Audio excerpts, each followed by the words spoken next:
हाँ जी दोस्तों, case study के सेकंड पार्ट में फटाफट से कंटिन्यू करते हैं। क्वेश्चन नंबर 6 से 11 तक हमें पहुंचना है। 6 सवाल इसके अंदर आपके डिस्कस किए जाएंगे केस स्टडी के और चैप्टर नंबर 4। ठीक है, चलिए सबसे पहला सवाल है इसके अंदर जो क्वेश्चन नंबर 6 है। Walnut limited has authorised share capital of 1 lakh equity share of ₹100 each per share and an amount of 3 crore in share premium account. कह रहा है जी इतनी इनका ऑथराइज कैपिटल है, 3 करोड़ रुपए इनके पास शेयर प्रीमियम में रखे हुए as on 31 March 2018। The board of directors seeks your advice about the application of share premium account. कह रहा है भैया शेयर प्रीमियम अकाउंट के जो पैसे हैं उसको कहां अप्लाई करते हैं फॉर दी बिजनेस पर्पस। तो आपको अपनी एडवाइस देनी है। तो मुद्दा क्या हुआ, शेयर प्रीमियम। तो सीधा सीधा आपको शेयर प्रीमियम का पूरा सेक्शन उतार देना है।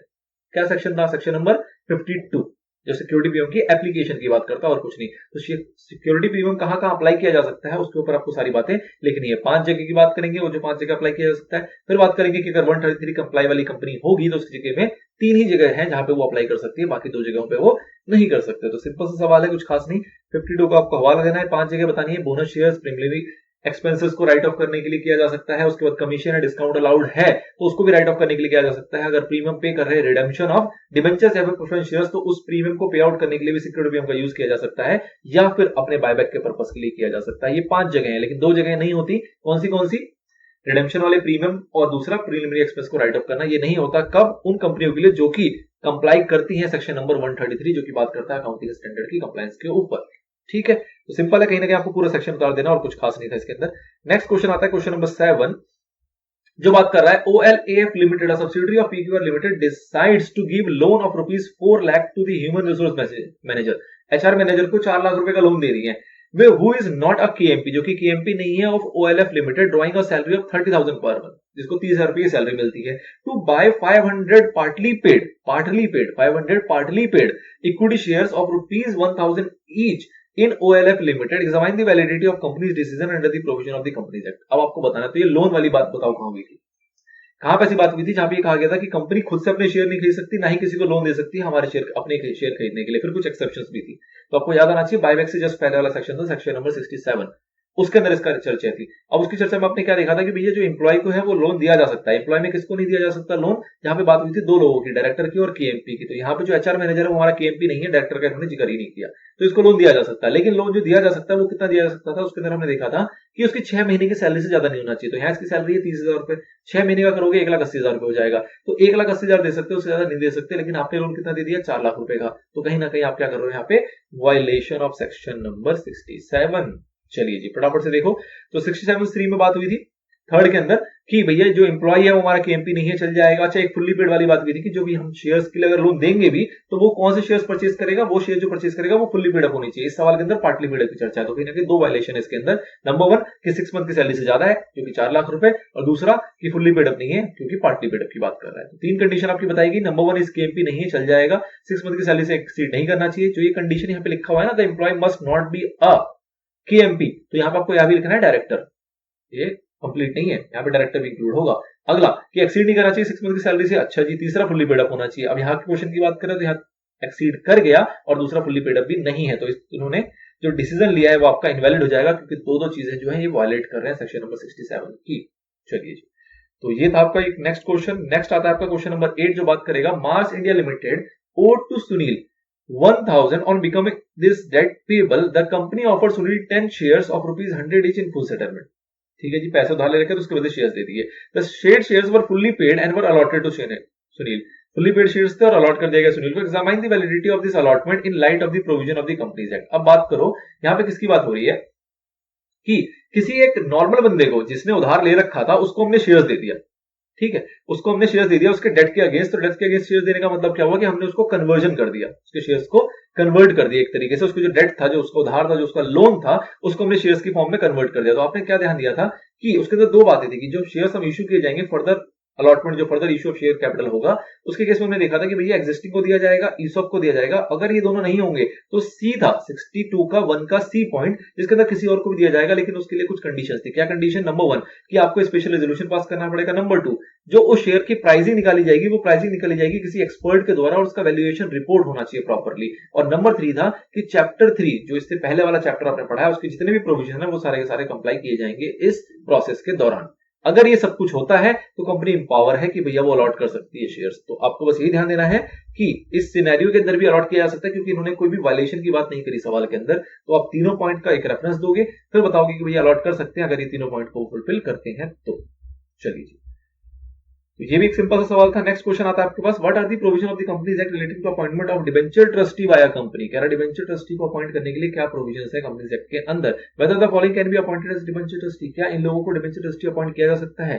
नंबर 1 कह रहा है, एक जो शेयर होल्डर है who has know beneficial interest, share holder है लेकिन वो बेनिफिशियल इंटरेस्ट नहीं है, लेकिन वो शेयर होल्डर है। A creditor whom the company owed 499 only, कोई क्रेडिटर है जिसका कि उधार है 499 रुपए का। अगला, a person who is given a guarantee for repayment of the amount of debenture issued by the company, उसने गारंटी दे रखी है कि भैया जो डिबेंचर इशू किया गया उसकी पेमेंट में कोई डिफॉल्ट नहीं होगा, उसकी गारंटी दी हुई है, मतलब गारंटी का केस। अब आपको ध्यान हो, सेक्शन नंबर 71 जब हमने पढ़ा अपने यूनिट के अंदर, तो आपने देखा कि उसके अंदर इस टाइप की कोई चर्चा ही नहीं थी कि भैया किसको अपॉइंट किया जा सकता है। वहां सीधा सीधा लग गया था कि भैया रूल के अकॉर्डिंग जो भी लोग हैं वो सारे अपॉइंट किए जाएंगे। उस रूल को डिस्क्राइब नहीं किया गया था, उसको डिस्क्राइब यहाँ आंसर में कर दिया गया। तो इसलिए इस सवाल के लिए मैं आपको ये नहीं कहूंगा कि आपको ये पहले से पता है, ये वो चीजें जो उन्होंने सवाल मतलब अपने मॉड्यूल के अंदर डिस्क्राइब नहीं की थी, लेकिन उसको आंसर में कवर कर लिया। ठीक है, तो अब इसको जस्ट हमें बस समझ लेना है, एज सच आपसे पूछा नहीं जा रहा। तो आपको ये चीज तो पता है कि डिबेंचर ट्रस्टी का कॉन्सेप्ट क्या था। उसका कॉन्सेप्ट ये था कि अगर आपको पब्लिक इशू करना है और 500 से ज्यादा मेंबर्स को इनवाइट करना है, तो उस केस में आप नहीं कर सकते अनलेस अदरवाइज कि आपने अपॉइंट कर रखा हो किसको, डिबेंचर ट्रस्टी या ट्रस्टीज को, वन और मोर जिसकी बात हो रही थी उसको आपने अपॉइंट किया हो। अब डिबेंचर ट्रस्टी अपॉइंट करने का सिनेरियो तो पता लग गया, लेकिन किस किस को अपॉइंट किया जा सकता है। अच्छा, एक चीज और ध्यान रखना है कि जब भी आप शेयर्स इशू करोगे, सॉरी डिबेंचर्स इशू करोगे और आपने डिबेंचर ट्रस्टी अगर अपॉइंट नहीं कर रखा, तो भी उनसे एक कंसेंट लेटर आपको लेना होगा डिबेंचर इशू करने से पहले। किन से लेंगे, जो प्रपोज टू बी अपॉइंटेड है, मतलब जिनको डिबेंचर ट्रस्टी अपॉइंट किया जाएगा, अभी नहीं किया गया, फ्यूचर में किया जाएगा, अगर प्रपोज्ड है तो उनसे भी आपको एक कंसेंट लेटर लेना होगा। और उसको जो आपका ऑफर होगा जिसमें आप डिबेंचर को इनवाइट कर रहे हो, मतलब अपने एप्लीकेंट को इनवाइट कर रहे हो एप्लीकेशन रेज करने के लिए, तो उसके अंदर उसका जिक्र किया जाएगा कि भैया हमने कंसेंट लिया हुआ है, किससे लिया हुआ है, डिबेंचर ट्रस्टी से लिया हुआ है, तो उसका जिक्र उसके अंदर होना चाहिए। ये भी एक एडिशनल पॉइंट था। नाउ जो इस सवाल का मेन है, इस क्वेश्चन का मेन रेफरेंस वो ये कि किस किस को अपॉइंट नहीं किया जा सकता। फिर आप देखेंगे कि वो 3 पॉइंट की जो बात हुई है वो इसके अंदर फॉल होते हैं या नहीं होते। पहला कह रहा है beneficially hold shares in the company, जिसने भी कंपनी के शेयर्स होल्ड कर रखे हैं उसको आप अपॉइंट नहीं कर सकते। दूसरा, किसी भी प्रमोटर, डायरेक्टर, केएमपी या कोई भी ऑफिसर या एम्प्लॉय होगा वो भी डिबेंचर ट्रस्टी हमारा नहीं बन सकता। कोई भी ऐसा जो इंटाइटल टू मनी है, मतलब जिसको कंपनी को पैसे देने हैं किसी भी सेंस में, क्रेडिटर हो, कोई भी हो इस टाइप का क्रेडिटर बंदा हो सकता है, तो उसको अगर पैसे कंपनी ने देने हैं तो वैसा व्यक्ति भी हमारा डिबेंचर ट्रस्टी नहीं बन सकता। अगर कंपनी ने किसी से उधार ले रखा है, चाहे खुद लिया हो चाहे उसकी किसी सब्सिडरी, होल्डिंग, एसोसिएट या किसी भी कंपनी जो भी उससे रिलेटेड कंपनी है, उनमें से किसी ने भी अगर किसी से उधार ले रखा है, अगर वो उससे इंडेटेड है तो वो भी डिबेंचर ट्रस्टी नहीं बन सकते। अगर किसी ने गारंटी दे रखी है, सवाल में गारंटी वाला पॉइंट था, अगर किसी ने गारंटी दे रखी है डिबेंचर होल्डर्स को, तो उस केस में भी आप उसको डिबेंचर ट्रस्टी नहीं बना सकते। और उसके बाद कहता है कि अगर किसी के साथ भी पेक्यूनरी रिलेशनशिप है, इसका मतलब क्या हुआ कि फाइनेंशियल रिलेशनशिप है, जिसकी क्राइटेरिया क्या बता दी गई कि जितना भी टर्नओवर है या टोटल इनकम है उसका 2% निकाल लो या 50 लाख निकाल लो। जो भी आपका टर्नओवर या टोटल इनकम है उसका 2% निकाल लो या 50 लाख निकाल लो, विच एवर इज लोअर। उस अमाउंट तक का अगर कोई रिलेशनशिप है तो उसको भी आप नहीं बना सकते। कितने अमाउंट तक का, 2% ऑफ टर्नओवर और टोटल इनकम वट एवर, और 50 lakh which ever is lower. कितने दिनों की बात हो रही है, तो ये पिछले 2 सालों में इतने अमाउंट तक का भी आपका कोई ट्रांजैक्शन नहीं होना चाहिए किसी भी व्यक्ति के साथ। अगर है तो उसको आप डिबेंचर ट्रस्टी नहीं बना सकते। अगर कंपनी नई नई खुली है उस केस में बात करें तो उस केस में आप करंट फाइनेंशियल ईयर देखोगे, पिछले 2 साल की आप बात नहीं करोगे। ठीक है, तो करंट फाइनेंशियल ईयर भी देखा जाएगा अगर फ्रेश कंपनी की बात होगी तो, अदरवाइज पिछले 2 साल को देखा जाएगा। चलिए, अच्छा, जो 50 लाख का अमाउंट है इसको बढ़ाया भी जा सकता है, तो ऑब्वियसली बात है, एज में भी प्रिस्क्राइब की बात हो रही है कि इसको चाहे तो कंपनी मतलब अपनी लॉ के अंदर इसको इंक्रीज भी किया जा सकता है, बट राइट नाउ आपको क्या ध्यान है, 50 लाख का अमाउंट है जो आपको ध्यान में रखना है। फिर बात आती है कि रिलेटिव किसका, भैया प्रमोटर का हो, पर्सन ऑफ मतलब जैसे डायरेक्टर का हो गया, केएमपी का हो गया, कोई भी इंप्लॉयमेंट व्यक्ति है उसका रिलेटिव है, तो उस टाइप के लोग भी आपके डिबेंचर ट्रस्टी नहीं बन सकते। तो ये कुछ लिस्ट आ गई आपकी 7 लोगों की, 7 वैरायटी की, जिसके अंदर आप डिबेंचर ट्रस्टी उसको नहीं बना सकते। तो मोटा मोटा आपको ध्यान रखना है ये 7 वैरायटी कौन कौन सी जिनको डिबेंचर ट्रस्टी नहीं बनाया जा सकता। अब सवाल पे आ जाते हैं, पहला पॉइंट कौन सा था, जो शेयर होल्डर था, तो लेकिन वो बेनिफिशियल इंटरेस्ट नहीं था। उसके ऊपर ध्यान दे, जो क्वेश्चन था हमारा वो क्या था कि a share holder who has know beneficial interest, share holder तो है लेकिन बेनिफिशियल इंटरेस्ट नहीं है। और आपने क्या देखा, बेनिफिशियली होल्ड शेयर्स, तो उसको हमने कहा था कि ये नहीं बन सकता, तो क्या जो फर्स्ट पॉइंट है वो आपका बन सकता है कि नहीं बन सकता? तो ये बन जाएगा। क्यों? क्योंकि ये शेयर होल्डर वो है जिसका कोई बेनिफिशियल इंटरेस्ट नहीं है, तो ये can be appointed as a debenture trustee. दूसरा पॉइंट आ रहा था क्रेडिटर, ऑल्दो 499 का क्यों ना हो, बट है तो वो क्रेडिटर, तो वो हमारा पॉइंट नहीं हो सकता। तीसरा पॉइंट था आपका गारंटी का, तो उसको भी अपॉइंट नहीं किया जा सकता, जो भी आपकी लिस्ट है उसके अकॉर्डिंग। तो आपको मोटा मोटा ये लिस्ट ध्यान रखनी है, और इससे रिलेटेड सवाल आ सकता है। ये हमारे सेक्शन 71 का ही पार्ट है, मतलब सेक्शन 71 नहीं, उसके रूल्स का पार्ट है, जो कि वहां रूल्स का जिक्र तो कर दिया गया था, लेकिन इसको अलग से डिस्क्राइब नहीं किया गया था, जो कि आपका इस आंसर में कवर हो गया। नाउ नेक्स्ट आता है 10th question. Mr Nilesh has transferred 1000 shares of Perfect limited to Mrs Mukta, miss Mukta. The company has refused to register the transfer of shares and does not even send a notice of refusal. Transfer transmission की बात आ गई कि भैया transfer किया गया और company ने refuse कर दिया कि भैया हम इसको रजिस्टर नहीं करेंगे, और ना ही इस बारे में कोई नोटिस दिया। ठीक है जी। Within a prescribe period, prescribe period आपको पता है 1 महीने का टाइम होता है। Discuss as per the provision of companies act 2013 whether aggrieve party has any right against the company for such refusal. क्या एग्रीव पार्टी जो है, एग्रीव पार्टी कौन है यहाँ पे? मिस मुक्ता जो ट्रांसफरी है, क्या इसके पास कोई भी राइट है? तो ऑब्वियसली बात है, आपका यहाँ पे सेक्शन नंबर कौन सा लगेगा? 58। 56 में मेरे ख्याल ट्रांसफर ट्रांसमिशन। फिर उसके ऊपर अगर रिफ्यूजल होता है तो रिफ्यूजल एंड अपील के ऊपर सेक्शन था, सेक्शन नंबर 58। उसके अंदर क्या बात थी? तो पहले आपको देखना पड़ेगा कंपनी कौन सी है, प्राइवेट लिमिटेड है या लिमिटेड है। तो सवाल में देखो परफेक्ट लिमिटेड है, दैट मींस ये लिमिटेड कंपनी। तो लिमिटेड कंपनी में क्या रूल था कि 30 महीने के अंदर नोटिस देंगे, 30 दिन के अंदर। अगर नोटिस नहीं मिला तो आपके पास, अगर नोटिस मिलता तो 60 दिन का टाइम था, नोटिस नहीं मिला तो 90 दिन का टाइम था कि आप अपील फाइल कर सकते हो उस कंपनी के अगेंस्ट की वो रजिस्टर नहीं किया गया है। चलिए, तो 58(4) के अंदर बात की जा रही है। अच्छा, एक चीज और था कि लिमिटेड कंपनी कभी भी विदाउट एनी सफिशिएंट कॉज ऐसा नहीं करती है। अगर सफिशिएंट कॉज होगा तभी कर सकती है, विदाउट एनी सफिशिएंट कॉज किया है तो ही आप अपील कर सकते हो। अगर कोई सफिशिएंट कॉज है वो आपको बता दिया गया और वो आपकी बात समझ में आ जाती है, फिर तो अलग चीज है। बट अगर सफिशिएंट कॉज नहीं है तो उस केस में आप अपील कर सकते हो इन case of limited company. Time क्या है? तो भैया कितने दिन के अंदर कर सकते हैं? तो आपके पास जो है उसके पास रिफ्यूजल का आपके पास लेटर आ जाना चाहिए 30 दिन के अंदर। ये चीज तो सिंपल होगी। अगर 30 दिन के अंदर लेटर आ गया तो आपके पास टाइम मिलेगा 60 डेज। जब आपके पास लेटर रिसीव हो गया है उसके बाद, जो नोटिस है वो रिसीव हो गया, उसके बाद 60 डेज का टाइम है। अगर आपके पास कोई इंटीमेशन नहीं आया कंपनी से तो उस केस में आपके पास 90 डेज का टाइम होता है कि आप ट्राइब्यूनल को अपील कर सकते हैं। आप ट्राइब्यूनल को अपील करेंगे तो ट्राइब्यूनल क्या करेगा? ट्राइब्यूनल या तो आपकी अपील को डिसमिस कर देगा या तो वो ऑर्डर देगा। ऑर्डर क्या देगा कंपनी को कि भैया इस ट्रांसफर या ट्रांसमिशन जो भी हुआ है इसको रजिस्टर करो कितने दिन के अंदर? 10 दिनों के अंदर अंदर, पहला। दूसरा कि जो भी रजिस्टर के अंदर रेक्टिफिकेशन की आवश्यकता है, अगर रेक्टिफिकेशन का मतलब कि पुराने वाले को हटाना, नए वाले को डालना, व्हाटएवर, रेक्टिफिकेशन का आपने अलग से एक सेक्शन देखा हुआ था, तो जो भी रेक्टिफिकेशन की आवश्यकता है वो सारी रेक्टिफिकेशन की जाए। सेक्शन नंबर 59 था, आपको ध्यान आ रहा होगा। तो रेक्टिफिकेशन की जाए, और अगर कोई एग्रीव पार्टी है, मतलब किसी का कोई नुकसान हुआ है और उसने डैमेजेस क्लेम किया है, तो उसको डैमेजेस पे करने के लिए भी ऑर्डर दे सकता है ट्राइब्यूनल। ठीक है, तो ये था कि ट्राइब्यूनल क्या कर सकता है। तो ओवरऑल मिसेस मुक्ता को क्या क्या रिस्पॉन्स मिलेगा कि वो अपील कर सकती है विद इन द टाइमलाइन, जो भी टाइमलाइन प्रिस्क्राइब्ड है, और उसके बाद अपील के अगेंस्ट इस प्रकार से ऑर्डर हो सकते हैं। तो ये सारी कहीं ना कहीं रेमेडीज हैं जो अवेलेबल है in case of refusal to register.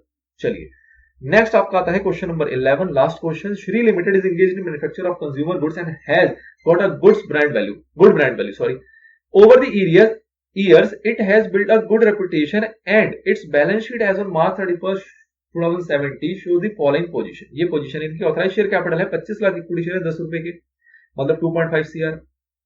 Issued subscribe and paid up capital है इनका 10 लाख इक्विटी शेयर 10 रुपए का, मतलब 1 CR का। फ्री रिजर्व इनके पास पड़ा हुआ है 3 CR का। The board of director are propose to declare a bonus issue for 1 share of every 2 shares. एक शेयर देंगे हर 2 शेयर्स वाले को, held by existing share holder. तो इसका मतलब क्या हुआ? इनके पास देखो एग्जिस्टिंग कितने हैं? 1 CR के, तो कितने बोनस इश्यू देंगे? 2 को 1, मतलब 50 लाख। ओके जी।